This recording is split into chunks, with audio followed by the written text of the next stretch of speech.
আমাদের ছোট গাঁয়ে ছোট ছোট ঘর, থাকি সেটা সবে মিলে, নাহি কেউ পর। পাড়ার সকল ছেলে মোরা ভাই ভাই, একসাথে খেলি আর পাঠশালে যাই। হিংসা ও মারামারি কবু নাহি করি, পিতা মাতা গুরুজনে সদা মোরা ডরি।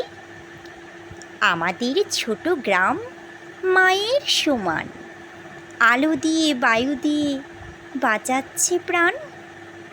মাঠ ভরা ধান আর জল ভরা দিঘি, চাঁদের কিরণ লেগে করে ঝিকিমিকি। আম গাছ জাম গাছ বাঁশঝাড় যেন মিলেমিশে আছে ওরা আত্মীয় হেন। সকালে সোনার রবি পূব দিকে ওঠে, পাখি ডাকে বায়ু বয়, নানা ফুল ফোটে।